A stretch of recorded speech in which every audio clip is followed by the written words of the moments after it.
Imagine waiting 2 weeks to know if you got a like or not, or a thumbs up. In the decades before the internet, people made comics, and we reached out to each other. What was it like? This is the Sequential Artists Workshop, and these are the 90s mini comics oral history archives. Come join us as we take a longer look at those analog days when communication was a lot slower, maybe more deliberate, maybe more reckless. Who knows? It was just different. Join us as we take a look and really notice how much things have changed. Come join us on the socials. Sometimes it's Comics Workshop, sometimes it's Saw Comics. Either way, come check us out and welcome. My name is Dave Kiersh. I'm recording from City Island in the Bronx, New York on April 28, 2026. I was born in 1979, so I'm not sure late 1990s, early 2000s qualifies as pre-internet era, but I hate the internet and people marketing themselves. To me, it's just a mess and the antithesis of what I would consider artistic. I admire people that are low-key or material that could be considered outre. Maybe that's why I may be sentimental towards the past. When I was young and naive, comic self-publishing seemed very small. Not a way to make money, but a way to connect with like-minded people who felt left out of the mainstream. I did various mini comics starting in my teens through roughly age 30. Some of the titles were Quaaludes, Last Cry for Help, Neverland, Dirtbags, Mulchicks, and Motorbikes, and After School Special. These were mostly made in the suburbs, Long Island, New York, where I grew up, and also Arlington, Massachusetts, where I lived throughout my 20s. I was very much influenced by popular teen television dramas from the 1970s through the 1990s, like after-school specials that dealt with realistic issues such as pregnancy, suicide, romance, and abuse.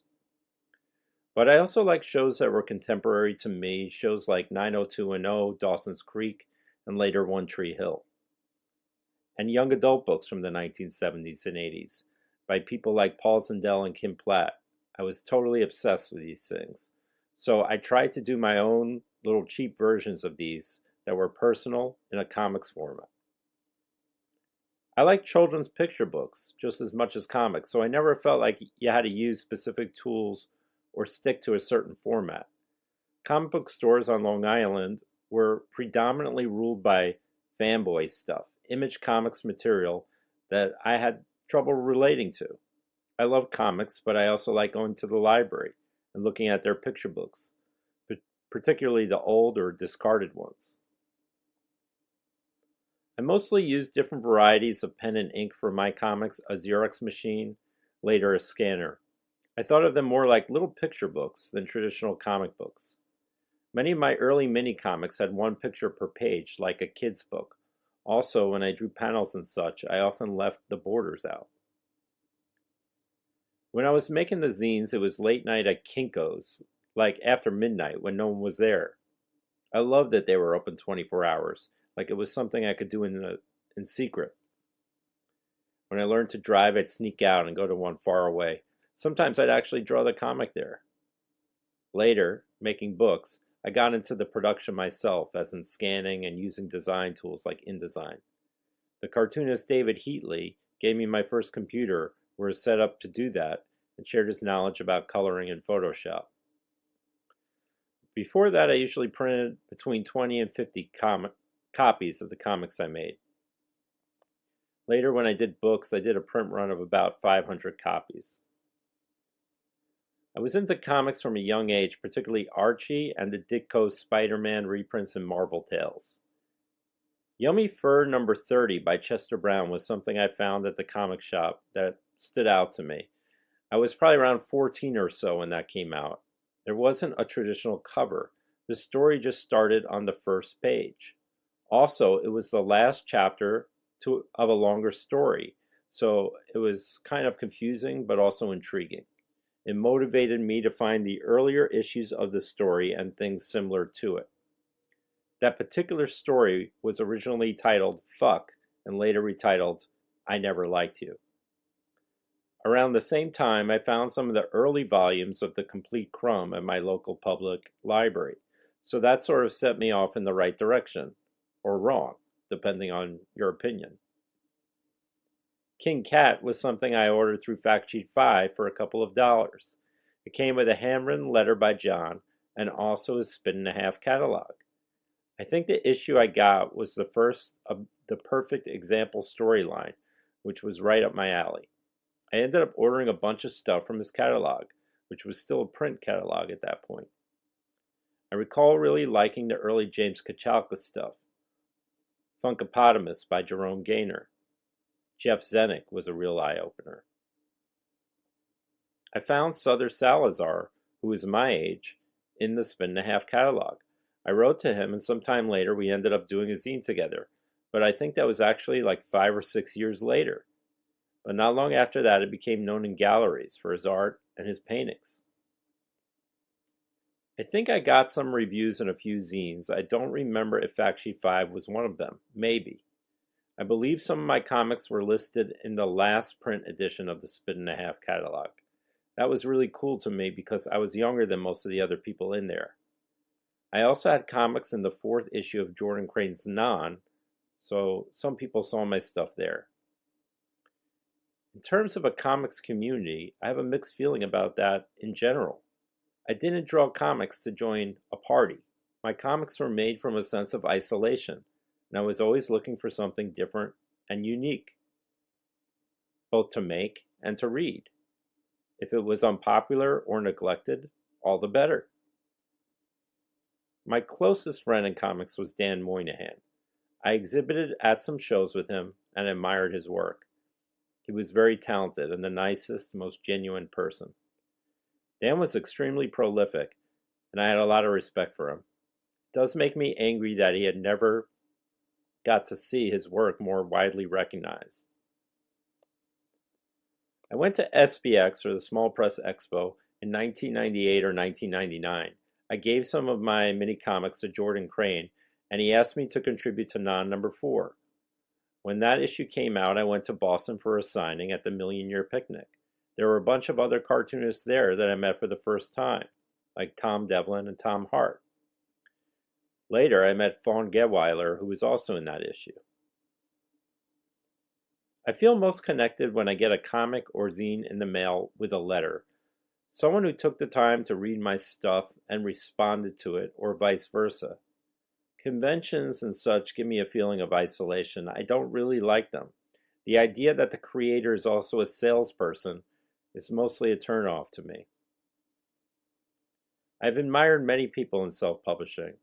I don't always think of them as my peers, but I really admire the work of the following people whose work I discovered as I was making mini-comics.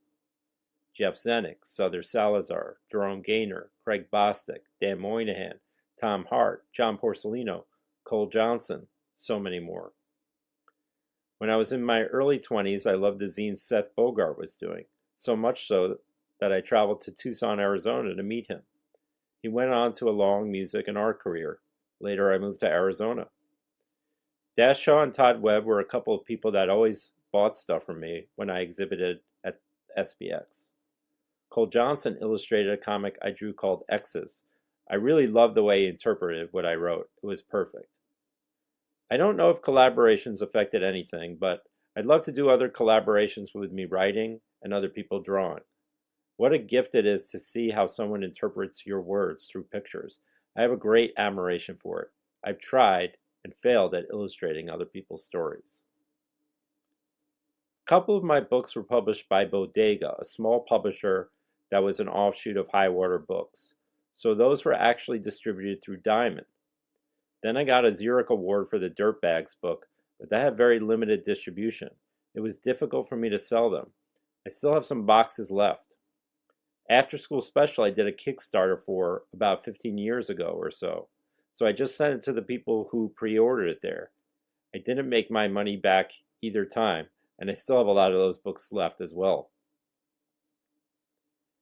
In terms of other small press stuff I'm into, I collect stuff by cartoonists like Carol Swain and John Bagnall from the UK.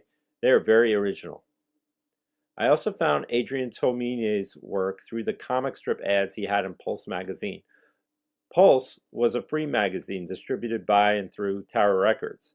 This was before he was published by Jordan Quarterly. At that point, Optic Nerve was self-published, and I managed to find the last issue, which had a color cover. Michael Dugan was another cartoonist whose work really stood out to me. I think I first saw his comics in Entertainment Weekly, Spy, or some other newsstand magazine that I probably found at Tower Records as well. There used to be a zine store in New York City in the East Village called See Here. I saw an ad for it, probably in Fact Sheet 5. My dad took me there when I was a teenager. There was a lot of weirdo subculture zines that probably freaked him out. They had some comics, though. I remember finding a bunch of issues of something called Itchy Scaly by Brad Johnson. They were hilarious and amazing. In terms of other places in the suburbs, as I mentioned before, I'm not sure this counts because it is a corporate chain, but when they opened Tower Records near the mall in the late 1990s, on Long Island, it had some zines and lots of magazines, so I like to browse there. I used to buy Deadline, which was a music magazine out of UK that had comics like Tank Girl. This was when I was a teenager. The comics had nudity and stuff. My mom found them and confiscated them, but she gave them back to me when I turned 18. There was also a zine called Nancy's Magazine that I used to find at Tower. It was very lo-fi, fun, and personal, and in a way it kind of felt like those Dynamite magazines my sister had gotten from Scholastic in the 1980s. In terms of distribution, I was at the tail end of the Spin and a Half catalog, as I mentioned earlier. I used to get the Fantagraphics and their other catalog for adult comics, as well as the Last Gasp one in the mail. I tried to submit my books to publishers like Fantagraphics, but I never really got a response. At that time, there wasn't a lot of realistic young adult material made in comics form back then, but now it seems like it's the dominant thing. However, I don't think my comics really fit in with either of these things. I'm somewhat of a defeatist, so I never had the highest aspirations for my comics. I used to have my comics on the zine rack in a store called St. Mark's Books in the East Village. It's not there anymore, but I met one of my best friends just through having my comic there, so for a time that was good enough for me.